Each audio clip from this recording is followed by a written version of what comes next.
Nous, on a dit que ρ0, c'est le corps de référence qu'on choisit, c'est l'eau. Donc, c'est la masse volumique de l'eau. Et encore, c'est quelque chose qui est très simple. Dans les conditions normales, c'est-à-dire les conditions ordinaires dans lesquelles on travaille, eh bien, le ρ de l'eau, encore un avantage, ça vaut 1 gramme par millilitre. Donc, vous aurez la densité multipliée par 1. Donc, vous y parvenez rapidement, vous avez la masse volumique, juste la masse volumique qui est égale à la densité, bien sûr, et vous devez rajouter, si vous voulez, l'unité de la rondeur. Alors, la masse volumique, la densité, petit b, c, pardon,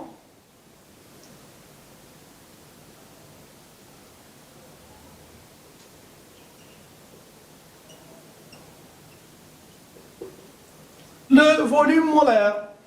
Alors, pour le volume molaire, et exactement comme masse molaire, volume molaire, bien, le volume molaire, notre Vm, eh bien, c'est le volume d'une mole, volume molaire de X, c'est le volume d'une mole de X.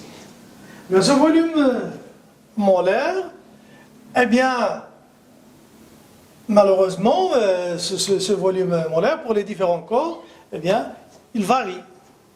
C'est-à-dire, chaque corps va avoir son volume molaire.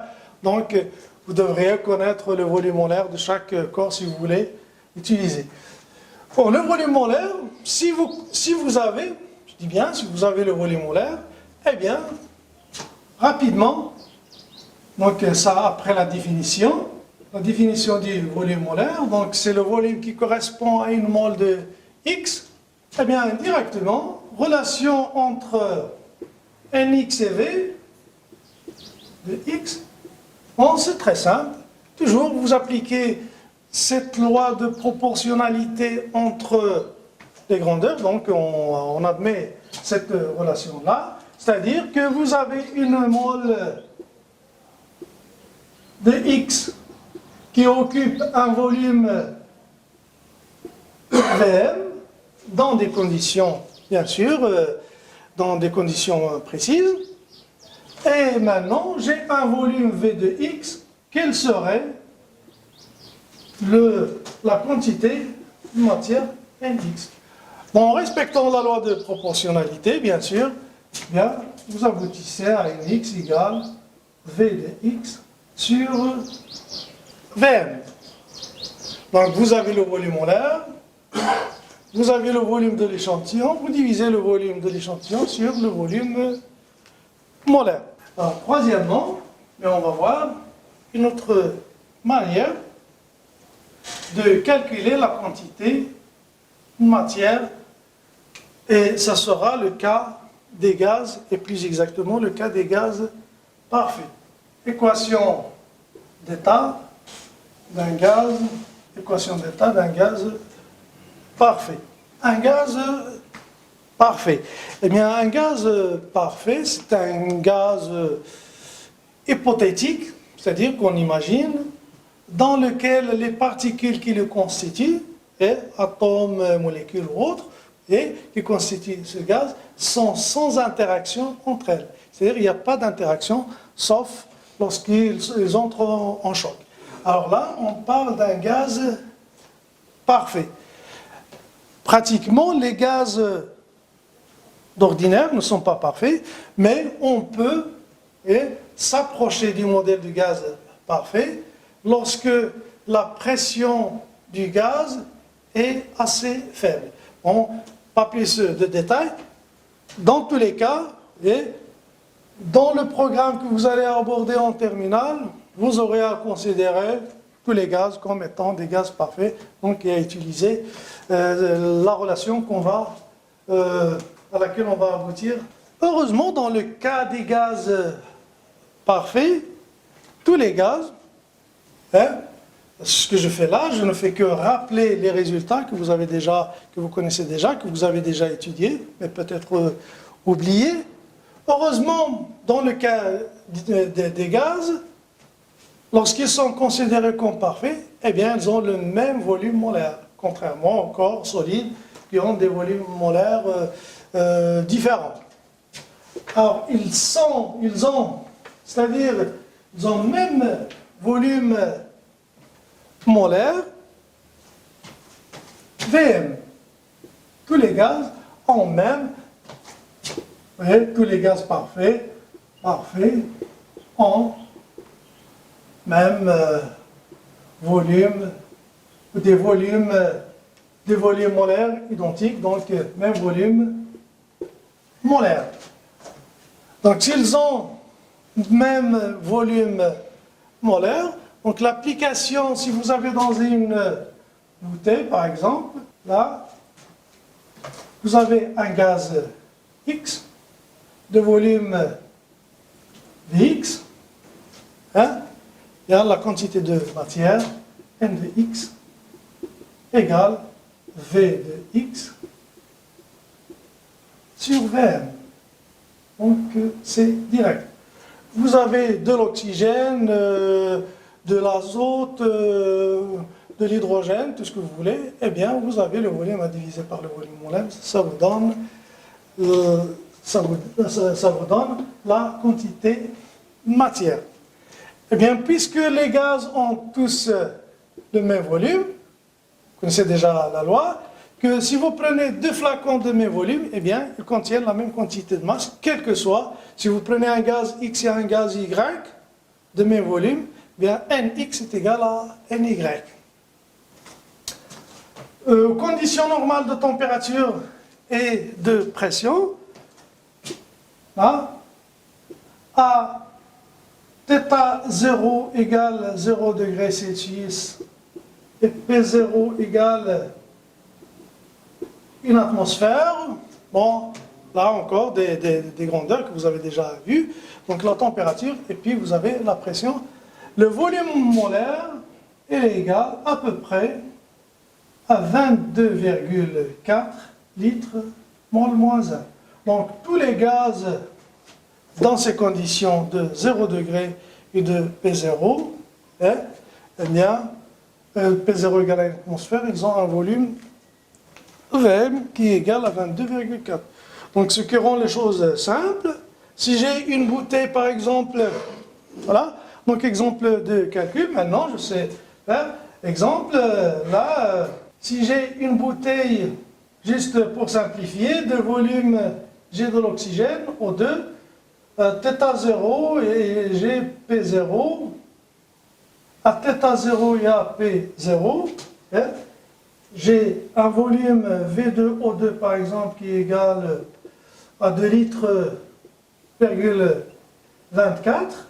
Si j'ai le volume, eh bien, automatiquement, j'en déduis que la quantité de matière, NO2, qui est égale 2,24 à diviser par 22,4, ce qui me donne 0,1 mol. Alors là, vous voyez, donc vous avez le volume molaire, mais malheureusement, eh bien, le volume molaire dépend de la température et de la pression. Donc il varie, et ça dépend de la température.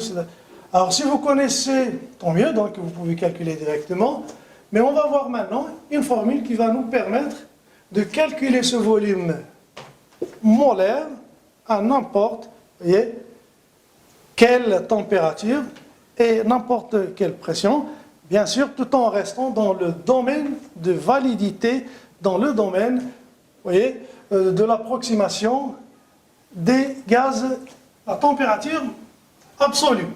Bon, vous connaissez déjà l'échelle de température, l'échelle centésimale de Celsius. Eh bien, pour l'échelle de Celsius, eh bien, vous avez 0 et 100 degrés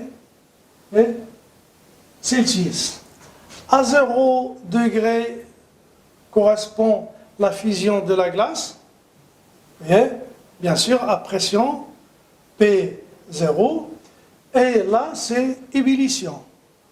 Donc, entre les deux, voyez, vous avez l'échelle qui est divisée, qui est linéaire, c'est-à-dire les gradations sont régulièrement espacées. Ça, Celsius, vous connaissez, c'est la température qu'on donne d'ordinaire. Eh bien, il y a une autre échelle. Eh bien, pour cette échelle Kelvin, eh bien, l'échelle de Kelvin, vous avez toujours le même espacement, mais à 0 degré, il correspond 273,15 et vous avez la même chose, donc à l'ébullition de l'eau, donc ça correspond à 373,15. Alors là, on parle de degrés Kelvin. Alors, vous avez les mêmes gradations. Bien, l'échelle de Kelvin, l'échelle de Celsius, c'est 0 à 0 correspond à cette valeur et à 100 correspond celle-là. Donc, les 373,15. Alors, pour passer du Celsius, l'échelle, la température de Celsius, eh bien, elle est notée, on la note généralement θ. Et la température dans l'échelle de Kelvin, on la note grand T. Alors, grand T, le passage de grand T à θ, eh bien, vous voyez donc que c'est les mêmes graduations, mais à 0, vous avez 273. Donc, pour passer de θ à T, eh bien, vous avez T, il est égal à θ plus cette différence. Donc, 273,15 degrés Celsius. Pour passer de la température centésimale de Celsius, vous voyez, à la température dans l'échelle de Kelvin, eh bien, vous n'avez qu'à rajouter 273,15. En approximation, on ajoute généralement 273,15, il est omis. Alors, T est appelé température absolue. C'est la température absolue du gaz. La température absolue, de manière générale, eh bien, dans notre cas, on parlera de gaz, mais c'est pas grave. Donc, c'est la température absolue. Alors, donc, θ, c'est très simple. C'est très simple, mais c'est aussi important. Parce que lorsque vous aurez à faire des calculs, en général, on se sert de la température grand T. Regardez, là, si vous calculez le delta θ, le delta T, eh bien, il est égal à delta θ plus 173,15 degrés Celsius. Donc, vous avez le delta θ. Donc, que vous soyez sur l'échelle de Celsius ou de Kelvin, eh bien, la variation, vous obtenez toujours la même variation de température. Là, c'est en degrés Kelvin. Regardez, lorsqu'on écrit degrés Kelvin, il n'y a pas ce rond qui affecte la température en degrés Celsius. Bon, on peut aussi parler de... Il y a une autre échelle que vous pouvez rencontrer, surtout sur les véhicules. Eh bien, vous avez la température, vous avez une autre unité, la température de Fahrenheit. Eh bien, le Fahrenheit, le degré Fahrenheit qu'on note F, eh bien, la température en Fahrenheit, eh bien, il suffit pour passer du degré Celsius, et pour convertir, eh bien la température en Fahrenheit, θ en Fahrenheit, eh bien vous multipliez la température en degrés Celsius plus 32 degrés et c'est Fahrenheit. C'est-à-dire, cette relation-là, qui est très peu utilisée, même on ne l'utilise pratiquement pas dans nos cours de terminale ou du lycée, mais on la donne surtout sur des véhicules qui ne sont pas, qui viennent de l'étranger. Même marocain, donc vous avez cette température, si vous voulez convertir, vous avez maintenant toutes les possibilités. La température qu'on mesure au thermomètre, vous pouvez convertir en température absolue et vous pouvez convertir aussi en degrés Fahrenheit. Bien, pourquoi tout ça?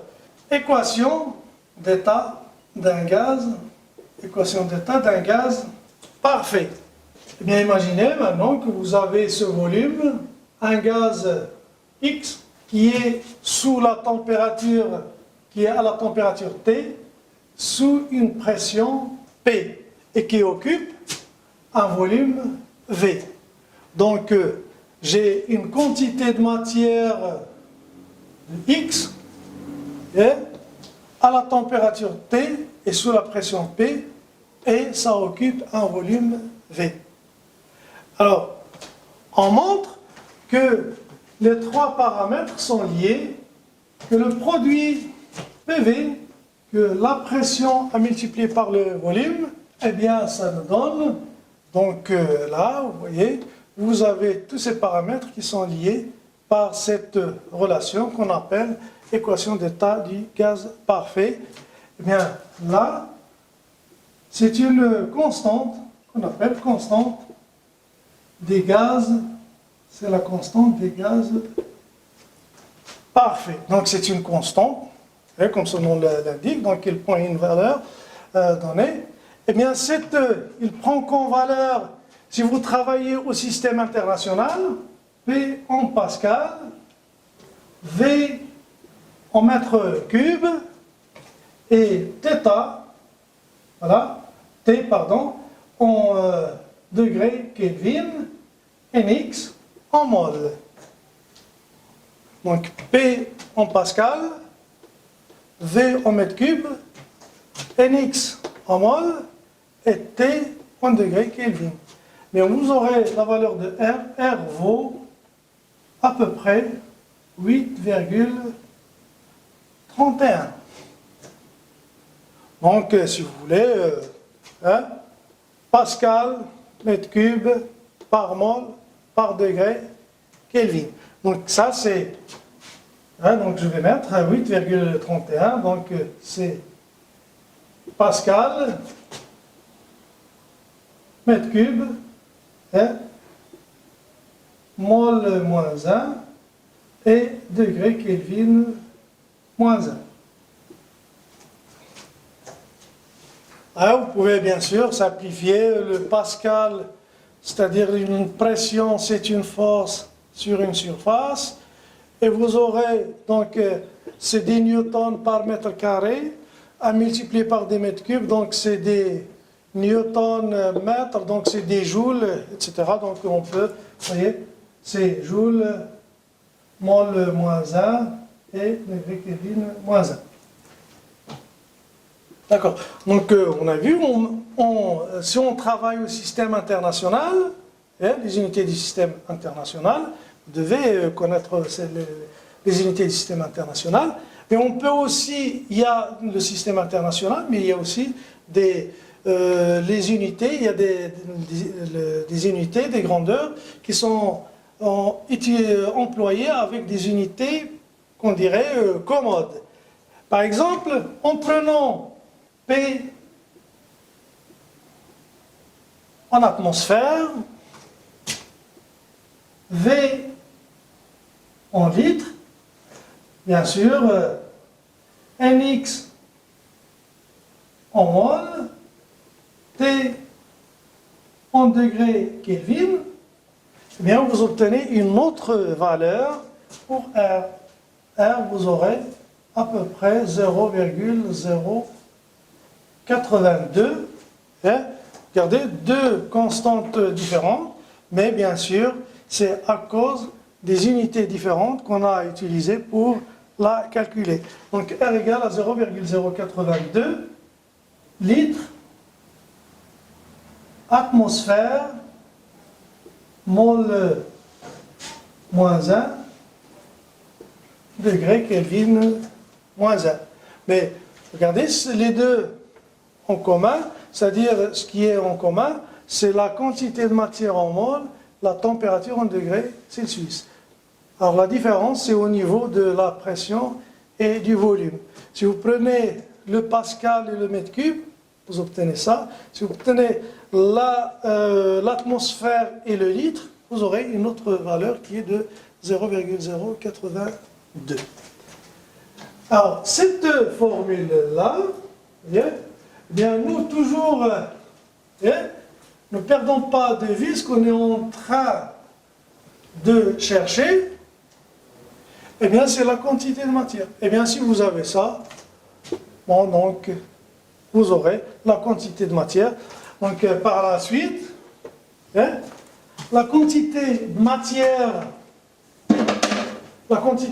de X, Nx, vous savez, c'est PV.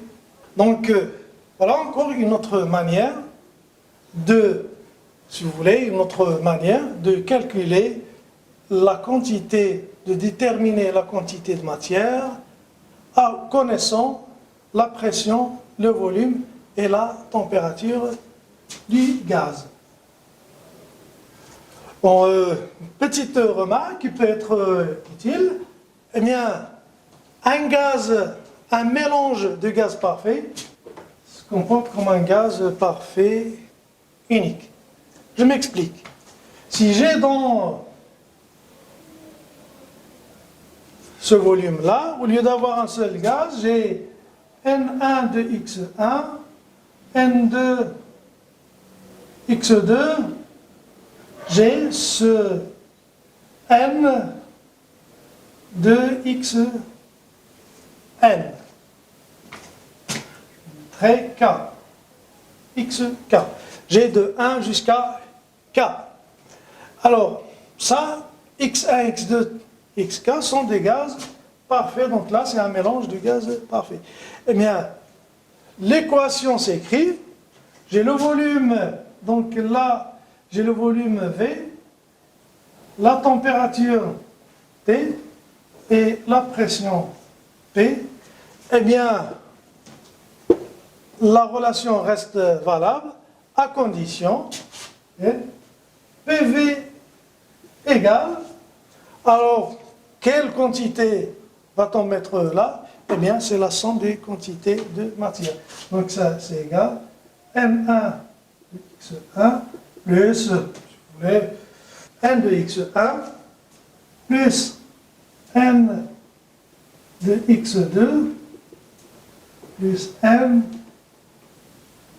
de XK fois RT. Eh bien, donc, c'est, si j'appelle ça la quantité de matière totale, eh bien, vous aurez encore PV est égal N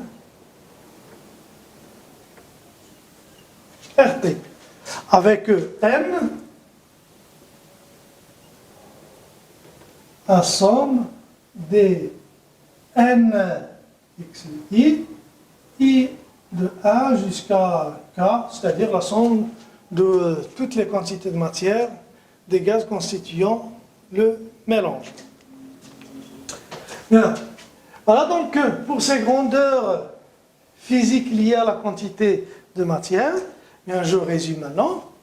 Bien, on a dit en chimie, pour traiter un exercice de chimie niveau terminal scientifique, bien, vous aurez toujours affaire à écrire des équations chimiques. À dresser un tableau d'avancement. Alors, dresser un tableau d'avancement, connaître l'état de départ, c'est-à-dire l'état initial. Donc connaître l'état initial, c'est déterminer les quantités de matière mises en jeu, c'est-à-dire mises en jeu, mises en présence au début de la réaction. Et maintenant, et déterminer les quantités de matière au cours de l'évolution de la réaction. Bon, voilà donc dans cette première leçon, on a exposé les relations qui permettent de déterminer la quantité des relations qui permettent de déterminer les quantités de matière d'une espèce donnée. On verra dans l'exposé prochain, maintenant, comment déterminer, voilà, j'ai le volume, j'ai la quantité de matière. Est-ce qu'il y a d'autres méthodes pour déterminer ces quantités de matière? Ce qu'on verra dans l'exposé prochain. Maintenant, un petit résumé. Alors, en résumé, maintenant, vous avez un échantillon mx. Alors, la quantité de matière de x, bien, vous avez, c'est la masse de x sur la masse molaire de x. Ça, c'est une relation qui est relation générale. C'est une relation générale, c'est-à-dire que vous pouvez appliquer sans souci pour tout corps pur. Alors, Nx qui est égal à Mx. Dans le cas particulier des liquides, mais on peut aussi l'appliquer dans le cas des solides, si vous avez le volume de masse 1 de volume Vx.